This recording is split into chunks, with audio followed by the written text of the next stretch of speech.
And we are live.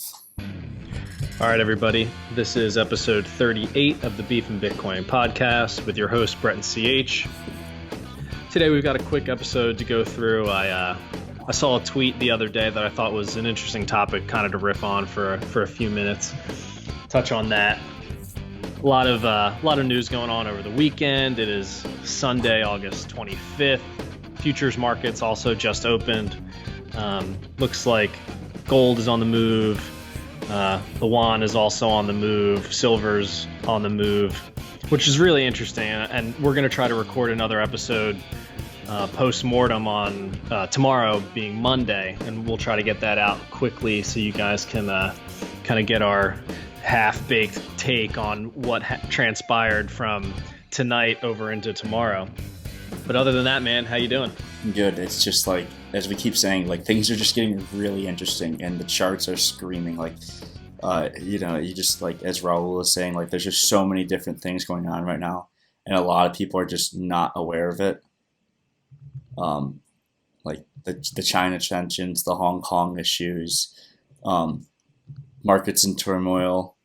I don't think they ran a markets in turmoil on Friday. So we haven't signaled the bottom yet. Yeah. I'm referring to CNBC, by the way. Yeah, I mean, Friday was interesting. A lot of FinTwit kind of gave their take on what's going to happen over the weekend, and then Monday, Tuesday, some people were a little doom and gloomish. It's hard because every time I feel doom and gloomish, like we pump the next day, and I'm always wrong. So I don't even care to speculate on it anymore because I'm very rarely right.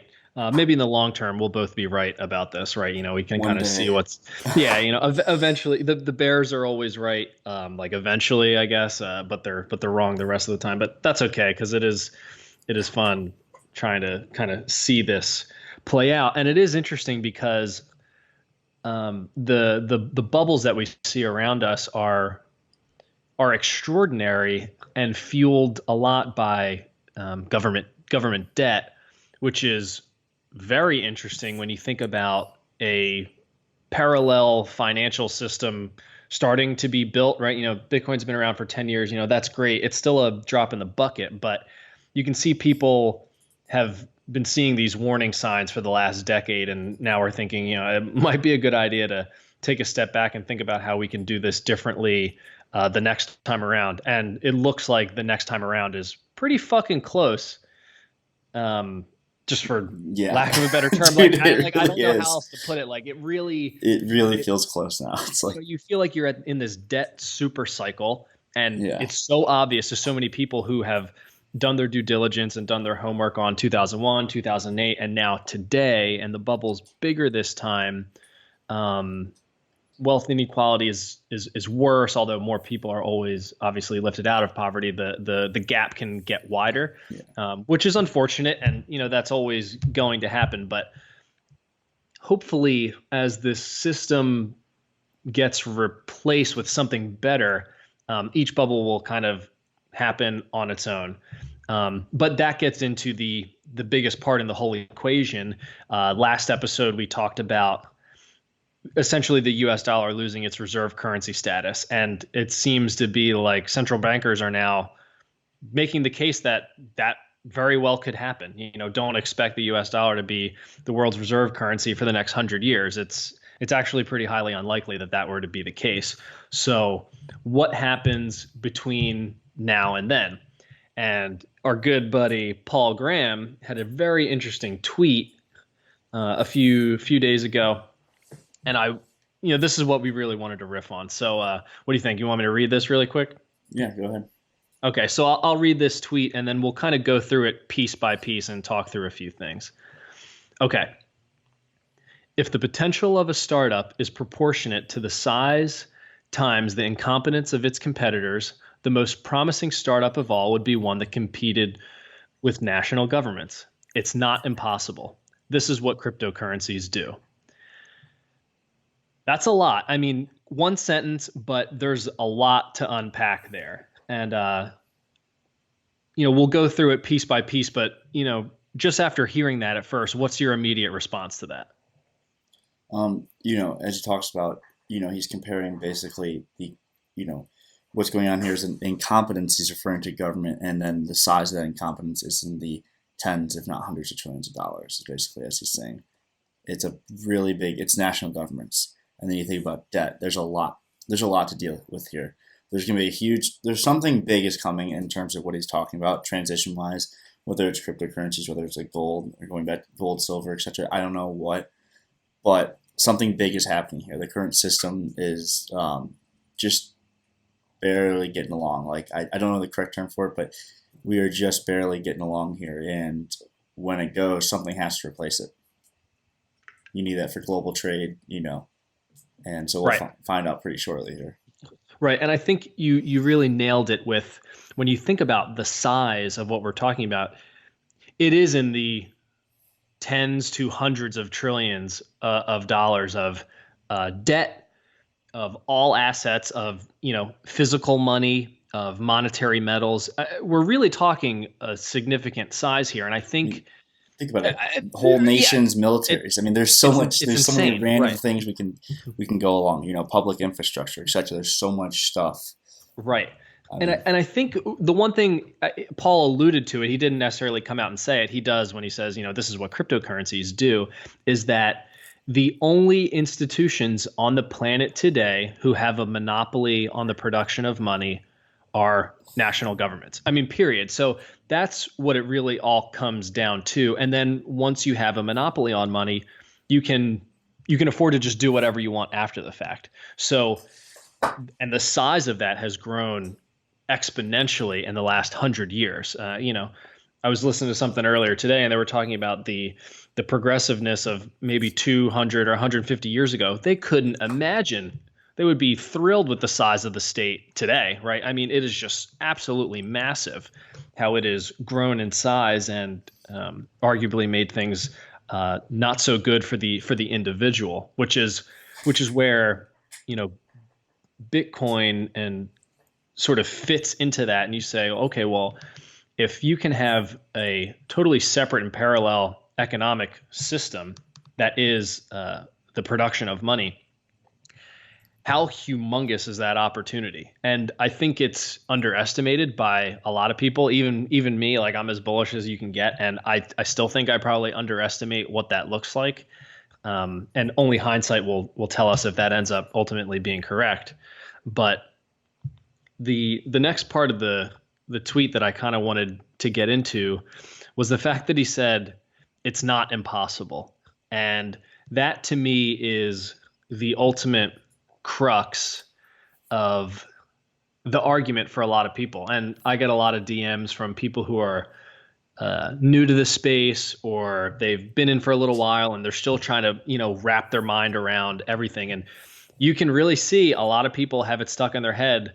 The last part of the argument when you start talking about Bitcoin is, well, are they going to really let it happen? Right? That's the flash straw of the argument. Well, there's no way the political elite, the financial elite, whatever, will let that happen, will they? And that's kind of hard to defend against, right? Exactly. There's obviously a pretty central interest here, governments, large organizations that have a want for the current system to stay in place. Without it, it definitely changes, basically trades, power, as you say, to the individual, and it changes things up a lot. And things change drastically different when you actually own your own money, and they can't just print it and do whatever they want with it. That's what we have. That's why you're able to have welfare states. That's why you're able to have prolonged wars, etc. Because you don't have to pay for it. You can just print for it. It's like you can't. The biggest thing is that there's like $21 trillion that are unaccounted for in Pentagon spending. You're like, where is that money going, and what does that do to your currency? The money goes somewhere. Right. And a lot of people like to think that that's free. Nobody bears the cost of that. But in reality, everyone who uses the currency that's used to pay for those projects, I guess you could say, are not benefiting from that, because you're losing purchasing power over time. And we try to, talk about that because it's like the hidden tax that you can't really see. And people tell you, oh, inflation, don't worry, it's a good thing. Well, first of all, it's not, because things become more expensive and your wages most certainly do not increase at a pace to offset the increases in inflation. So I don't know. It's just an interesting thing to think about when you think about all the other large costs that come around with just fiat money in general. But to get back to Paul's point of it not being impossible, I thought instantly about Eric Voskuil's work on Bitcoin, and he has a really nice topic called the Axiom of Resistance.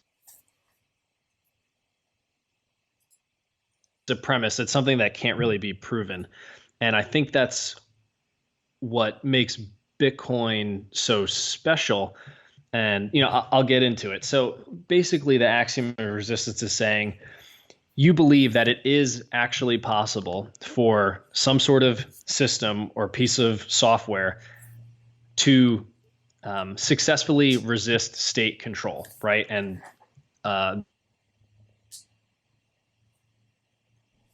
your network fully decentralized, and a fee market for confirming and validating transactions. So, Satoshi brilliantly combined all these different things to put us in a place where there's a set of circumstances where it is actually possible to resist the state.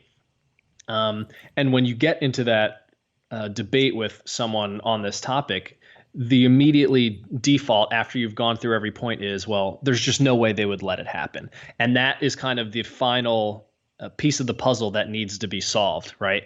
And what you're saying is if you're working on Bitcoin or you believe that it is possible.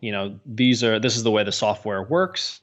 It is resistant to that control, and that is why it does work. And if you don't believe that's true, if you just think there's just no way possible to let this thing survive, then what you're really talking about is something like a Ripple or FedCoin or whatever else. And the default answer would be PayPal, right? If it still needs approval from the state, then that's not Bitcoin because it does not resist state control. And I think Eric nails it. I want to get your take on this in a second. He talks about how when PayPal was first being built as Confinity, they originally had attempted to create a system with a similar value proposition to Bitcoin, a money that is native to the internet, that has no that is not given legal tender by the state, right? It just is, and it can work. And they realized that they couldn't solve that problem, and they started PayPal, right? So now you have PayPal on the web. A lot of people use it. It is fantastic. It does make payments on the internet that much better, but you're subject to all the laws and regulations that come along with that, and your money can be seized, taken, shut down at any time. You can't send money via PayPal to things that are deemed wrong or wrong think, right? You don't have that power. And I think so when you sit and think about Peter Thiel being bullish on Bitcoin and also being part of that PayPal revolution, do you think he sat and studied Bitcoin and looked at it and said, holy shit, this is what we were trying to build 25 years ago? Yeah, I mean, think about that and think about how he's like, shit, I would own everything. Dude, yeah, I mean, that's a pretty crazy thought. I mean, difference in a little bit of tech, I guess you could say, decentralized system versus a centralized system that need the banking system. It's definitely interesting. And where this goes, I don't know. Short term's always hard to tell, but like long term, I'm talking next 5-10 years, you're going to see a massive change in the current monetary system we have, and probably governmental system. There's a lot of tension globally too, which is also kind of scary. I think we've had a pretty peaceful time for a while, and there's obviously like Hong Kong's one of the biggest hotspots. Obviously, the Middle East. Did I send you that thing about Israel attacking like Iranian? I think drone bases in fucking Syria. I mean, there's just a lot of things that, like, someone said it perfectly on Twitter I was reading last night. You don't know if you're going to wake up one morning and there's a hot war going on in the South China Sea or in the Middle East, which is a really scary thought. There's so many different various alliances, and that would definitely just wreck financial markets for sure. I mean, it'd be hard to, I don't know. That's just the simplest way I can put it. They'd be pretty sad, because I would just put so much uneasiness in the market. Yeah, it really would. And I think that's what makes all of this so interesting, because on one hand, it's like really doom and gloom, really scary, super easy to be pessimistic about the whole thing. I mean, it really is. If you've sat and read a handful of books on history, economics, you did your homework on 2008, 2001, you're sitting here today thinking, man, like this could get pretty ugly if it really does get a lot worse than let's say 2008 as an example. And I was pretty pessimistic about it at first until I found Bitcoin. And now I'm more optimistic because I think at the very least you have a decent amount of people, and that number is growing, who have seen this before, who take liberty and private property rights and money, the ethics of money production really seriously. And they want to build a financial system that you could upgrade to voluntarily if you want. And I think you could use gold or silver or whatever else as an example here in terms of a monetary standpoint. People will voluntarily choose to upgrade to the next thing as the old system goes away. And there's nothing wrong with that. And I suspect many people will do it because nobody's that stupid. You're not going to hold your devaluing currency forever and just say, oh, don't worry. Like the state will take care of me. Things will be fucking fine and dandy. You're always going to have your best interest in mind, and you're always going to act in your best interest. And some people find the solution to that problem sooner than others. And I think the upgrade to the next thing, my assumption is it will be Bitcoin, just from a long 2 years of study. That's kind of my investment thesis. I'm assuming we're going to head in that direction, and that's not to say that anything else might not come back into play and play a bigger part of that. I mean, you're seeing it today and the last few weeks with gold making its move. I mean, that just showing you the uncertainty in the markets, and people are flocking to that safe haven. And Bitcoin by no means is a safe haven asset for 99.9% of people. It might be to me because I've spent the last 2 years of my life jumping down the rabbit hole. So it's a safe haven to me, but it's not for everybody. And that's where you can see that clearly on the screen with gold. Yeah, exactly. It's a whole different scenario now that we're starting to see the precious metals like silver and gold respond very positively to all the unnerving tension we see, as I mentioned, Hong Kong, South China Sea. A good example is the Japanese Navy basically is attempting to get their hands on 35 F-35B basically fighter and attack aircraft for their amphibious assault carriers because they're worried about China. I mean, there's a lot of tension in the Southeast Asia area. And then you got the Middle East, obviously. And then Hong Kong. Hong Kong, I think, it could be a turning point. If we start seeing like serious casualties there, you'll probably see someone like Britain and the U.S. stepping, especially since that was a British colony only 22 years ago. And it really wasn't that long ago. And then you got to remember there's also a bunch of Westerners there, whether you're talking about Germans, obviously vast amount of Europeans, English, and American people there for finance. Yeah, our good friend Arthur Hayes, BitMEX, and he just left. He left Hong Kong for a month-long holiday as soon as shit started kind of getting out of control there. And I think, to bring this back to the topic that we're talking about, and just the fact that it is not impossible to have a free market money and have something that can compete with the nation state. Hong Kong's a really good example of a historically very capitalistic place that exploded and just completely flourished with business and prosperity. And that is the exact reason why the people of Hong Kong are fighting back, because they don't want to go back under more of a communist rule of China, or they don't want to be extradited and then be disappeared pretty much when they get sent back to mainland China. And that should be just a glaring red flag to everyone about the dangers and horrors of, communism, socialism type tendencies. And I think that the fact that it is not impossible to create a different system is going to become glaringly obvious as some of these smaller nations will start to compete for the best people, period. And that could be from a tax standpoint, just from a purely capitalistic standpoint. You have some direct investment into the land or the country. Like if you want to move to the Cayman Islands and buy $1 million home, they'll give you a passport and you can stay there and have a tax advantage way of doing your business. And I don't see, there will be some countries who will be like, fuck it, this is what we're going to do. We're going to head in that direction and people will flock there.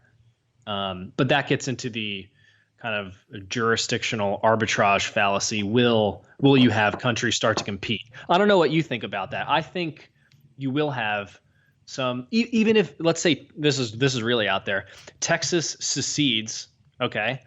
They have no income tax. Maybe they have a low or light property tax, or maybe even tariffs for goods coming into the state. Do you know how many people are going to flock to Texas and just have the best life ever? Yeah, I mean, it's definitely a thought. When you think about, there's, areas with no tax just aren't generally prosper more. People are allowed to, keep their money. Like I think I might have mentioned this last podcast, or I know I mentioned to you, like Chicago has you're basically paying like 10.5% in taxes between everything that adds up, which is ridiculous. So like $100 purchase, that's $110.50. And then when you think about bigger purchases, you're adding so much onto that. It's about $100,000 purchase. That's another 10 grand. No, yeah, it's a lot. And depending upon the state that you live in or country, your tax rate's going to be different. Or 10,500. I mean, it's ridiculous. I was explaining that to somebody the other day. They were talking about, college doesn't cost as much in Europe because of, it's free. Well, first of all, it's not free. Everybody's paying for it. But when you assume that your tax rate is 50%, and this is kind of what I said, if your tax rate's 50%, what you're actually telling me is from January 1st to the end of June, every dollar that you've made, every hour that you've worked has been handed over to the state or the federal government in that example. And then from July 1st to the rest of the year, you get to keep the rest of your money. And the guy looked at me like, I've never thought about it that way. Like it had never crossed, you never try to, square the circle of my tax rate is 50%.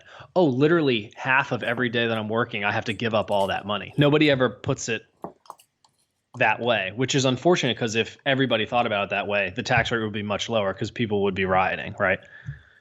Mm-hmm. Yeah, it's definitely. I mean, we saw it with France, the yellow vest protest. A lot of it was based on just the high taxes.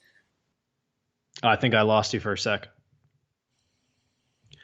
All right, well, that was our quick take and thoughts on Paul Graham's last tweet. I think the point of the story is it's not impossible to supplant an incumbent money or even an incumbent government. It's completely possible, and I think Paul is coming to that conclusion, which is exactly why he said that. And cryptocurrencies play a part in that, and specifically Bitcoin.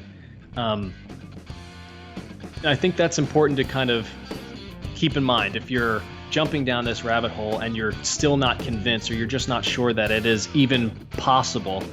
I would suggest keep reading, keep jumping down the rabbit hole. Shoot us a DM if you have more questions. There's plenty to read on the subject of how different monetary standards have come and gone throughout history, and how gold was money for a very, very long time. And relatively speaking, fiat is a very short period of time, and a lot has happened because of fiat, basically. And we're going to see what the end game is and how it all ends up turning out. But thanks for listening to this episode.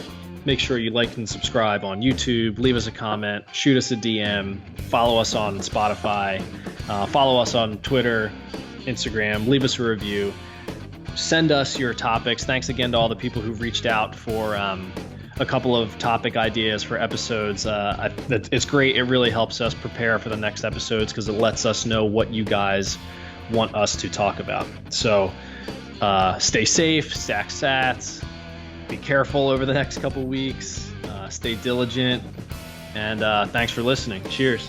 Cheers.